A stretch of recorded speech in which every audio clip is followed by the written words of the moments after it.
નમસ્કાર મિત્રો, ફરી એકવાર આપણી યુટ્યુબ ચેનલ પર નવા વિડીયો સાથે આપનું હાર્દિક સ્વાગત કરું છું. જો તમે આ ચેનલ પર નવા હોય તો આપણી ચેનલને સબસ્ક્રાઇબ કરી લેજો, જેથી સરકારી ભરતી લગતી અવનવી અપડેટ્સ મળતી રહે. એટલે જો તમે ગ્રુપમાં જોડાયા હોય તો તેની લિંક ડિસ્ક્રિપ્શનમાં આપેલી છે, જેમાં ક્લાસ 3 લગતી ભરતીઓ તે ઉપરાંત શિક્ષક ભરતી અને આંગણવાડી ભરતી માટે જે અલગ અલગ લિંક આપેલી છે જેનાથી તમે જોડાઈ શકો છો.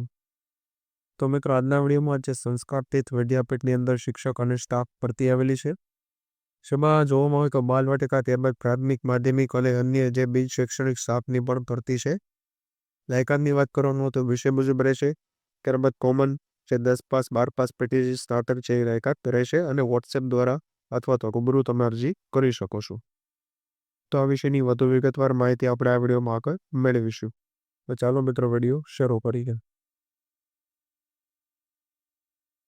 મિત્રો, સૌપ્રથમ જોવામાં આવે તો આચાર્ય માટે ભરતી છે. ત્યારબાદ શિક્ષક પૂર્વ પ્રાથમિક જે માત્ર ગ્રેજ્યુએટ પર ભરતી છે. ત્યારબાદ પ્રાથમિક વિભાગમાં પીટીસી, બીએ, બીએડ બધા વિષય એ પણ ગુજરાતી માધ્યમ રહેશે. ત્યારબાદ શિક્ષક માધ્યમિક અને ઉચ્ચતર માધ્યમિક વિભાગ તેમાં બીએ, એમએ, બીકોમ અથવા તો એમકોમ, બીએસસી, એમએસસી, બીએડ જેવી લાયકાત છે. તો તમે જે સુટેબલ લાયકાત હોય, એટલે કે જે લાયકાત ધરાવતા હોય તે મુજબ તમે એપ્લાય કરી શકો છો.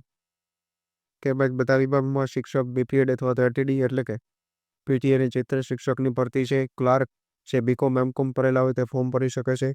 ત્યારબાદ રિસેપ્શનિસ્ટ ગ્રેજ્યુએટ અને 12 પાસ અને પટ્ટાવાળા જે 12 પાસ અને 10 પાસ પરથી તમે એપ્લાય કરી શકો છો.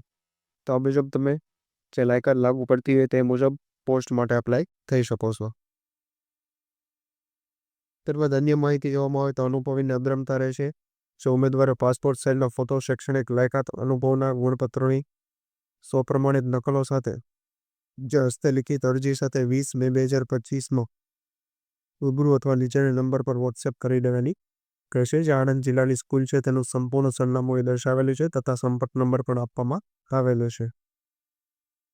તો મિત્રો, અહીં તમે જોઈ શકો છો સંસ્કાર તીર્થ વિદ્યાપીઠ દુગારી જે આણંદ જિલ્લાની છે, તેમાં 20 મે 2000 સુધીમાં જે નીચે સરનામે તમે અરજી કરી શકો છો.